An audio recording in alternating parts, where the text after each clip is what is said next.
안녕하세요. 11월 6일 금요일 아침입니다. 말씀과 함께 새롭게 오는 소망의 아침을 시작하겠습니다. 팀 켈러는 회개는 하나님 외에 다른 무언가에서 소망과 의미, 안전을 추구했다는 고백이다라고 말합니다. 사도행전 2장 37절로 47절까지 말씀을 본문으로 해서 천국 공동체를 보여준 초대교회라고 하는 주제로 함께 은혜를 나누려고 합니다. 어찌할지 묻는 이들에게 베드로는 회개에 세례받고 제사함을 받으라 권합니다. 이날 약 3,000명이 세례를 받습니다. 신자들이 사도의 가르침을 받아 교제하고 떡을 떼며 기도에 전념합니다. 물건을 통용하고 소유를 팔아 나눠줍니다. 그들이 백성에게 칭송받으니 구원받는 사람을 하나님이 날마다 더해 주십니다. 이스라엘 백성들은 그들이 십자가에 처형한 그리스도가 부활 승천하여 하나님 보좌 우편에서 통치를 시작하셨다는 사실을 베드로의 설교를 통해 듣게 되었을 때에 마음에 찔렸습니다. 이들은 마음의 고통스러운 충격을 감당하지 못해 베드로와 다른 사도들에게 어떻게 하는지를 물었습니다. 이때 베드로가 그들에게 요구한 두 가지는 회개하는 것과 죄 용서를 위해 예수 그리스도의 이름으로 세례를 받는 것이었습니다. 죄 용서를 위한 회개의 선포인 복음의 선포는 누가복음에서 예수님의 구원 사역뿐만 아니라 십자가 부활 사건과 깊은 관계가 있습니다.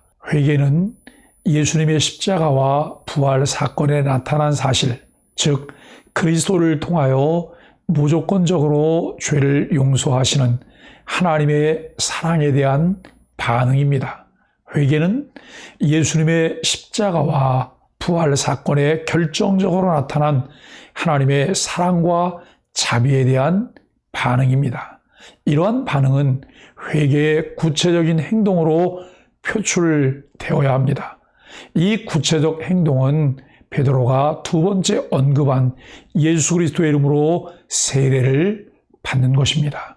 세례 요한의 메시지를 듣고 회개한 자들이 회개의 구체적인 표현으로 그에게 물세례를 받았던 것과 같이 베드로의 설교를 듣는 사람들 역시 그들의 진정한 회개의 표시로 세례를 받아야 합니다.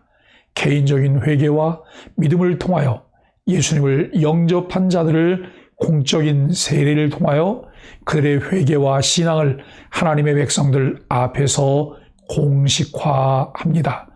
하나님의 새 백성이 되는 길은 복음에 대한 반응으로 진정한 회개를 하는 것과 그 구체적인 표현으로 그리스도와 연합하는 세례를 받는 것입니다. 베드로의 설교를 듣고 있는 유대인들에게 패역한 세대에서 구원을 받지 못하면 사탄의 통치에 사로잡혀 있는 불쌍한 인질이 된다는 것입니다.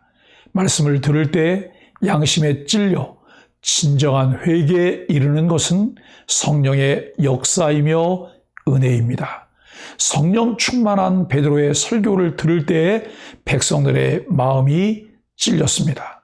그들은 말씀의 반응에 우리가 어찌할꼬 하고 되묻습니다. 베드로는 먼저 회개를 촉구합니다.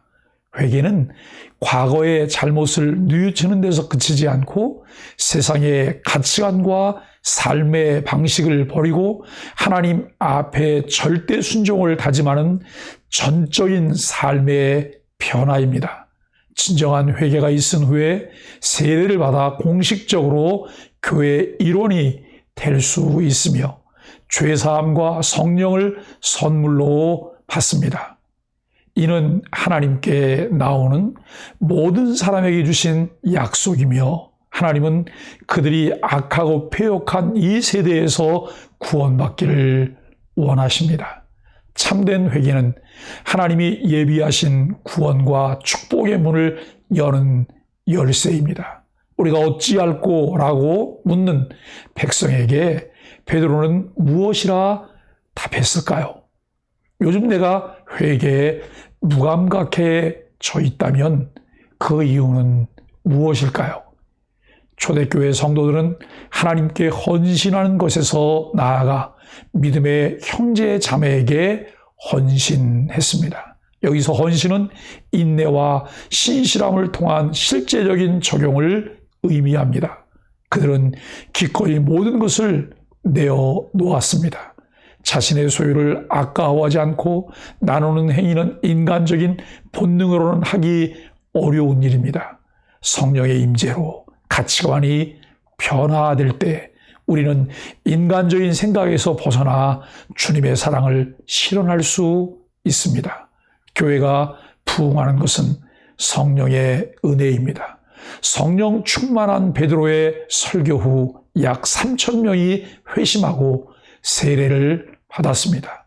이로써 예루살렘 교회가 처음 세워졌습니다. 예루살렘 교회는 이후 모든 교회의 모범이 됩니다. 그들은 사도의 가르침, 그 교제, 떡을 떼는 일, 그리고 그 기도들에 전적으로 헌신하고 있었습니다. 이것은 예루살렘 교회가 각종 기도에는 물론 사도들의 가르침을 받는 일, 그 교제, 떡을 떼는 일에도 헌신적으로 참여했음을 알게 합니다. 이 네 가지 모습에 대해 좀 더 생각해 볼 수 있기를 원합니다. 첫째, 사도의 가르침에 예루살렘 교회는 전적으로 헌신했습니다. 온 교회가 전적으로 사도들의 가르침을 받았다는 것은 참 놀라운 일입니다. 누가복음에서 예수님과 제자들 사이의 이상적인 관계를 예수님의 발 아래서 하나님의 말씀을 배우는 참 제자의 모습으로 보여주고 있습니다. 누가복음에서 하나님의 옛 백성이 예수님에게서 하나님 말씀을 성실하게 배웠듯이 새 언약 백성의 첫 모습은 예루살렘 교회가 사도들에게서 하나님의 말씀을 배우는 활동에 잘 나타납니다. 사도들의 전통과 교훈에 있는 후대 모든 교회들이 본받아야 할 모습입니다.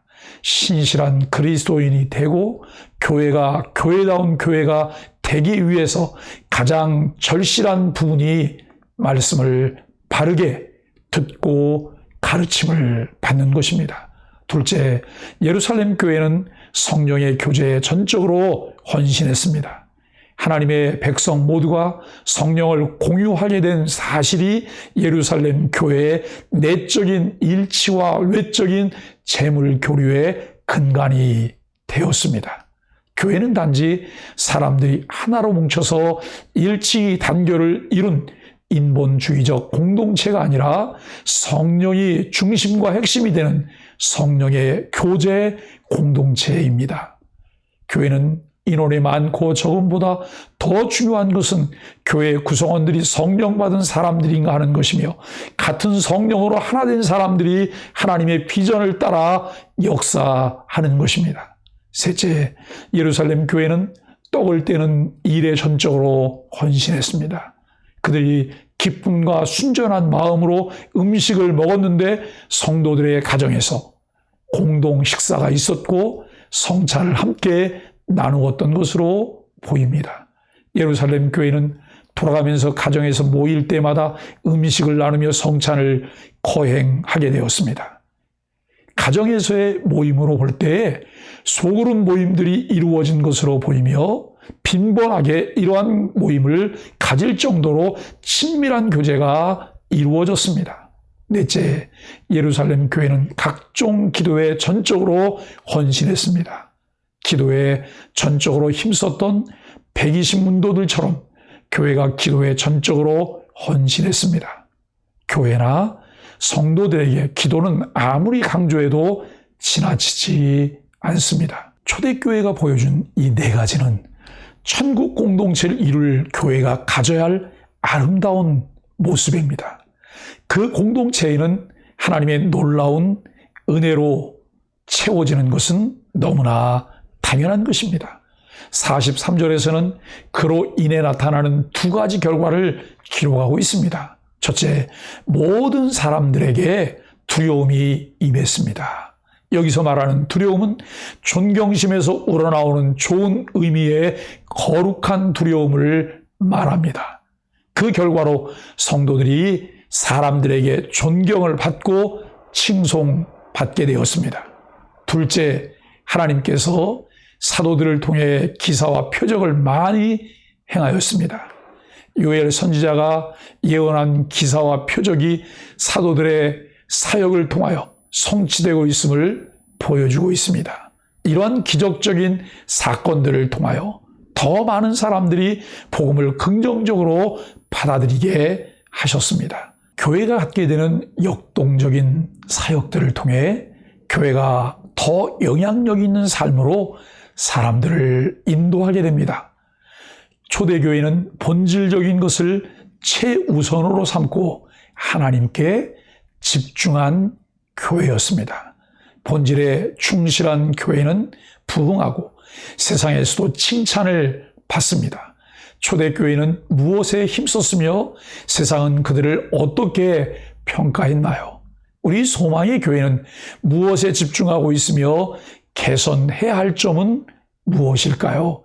천국 공동체를 보여주는 초대교회는 서로 돌아보며 교제하는 일에도 전적으로 헌신하게 됩니다.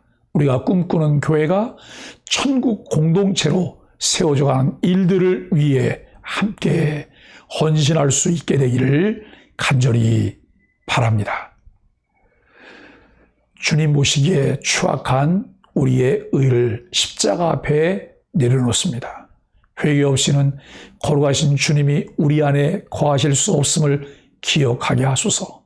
주님이 엮어주신 영적 가족들을 제 몸처럼 귀하게 여기며 함께 떡을 떼고 기도하며 피로를 나누는 사랑의 공동체를 만들어 가게 하소서. 기도하겠습니다.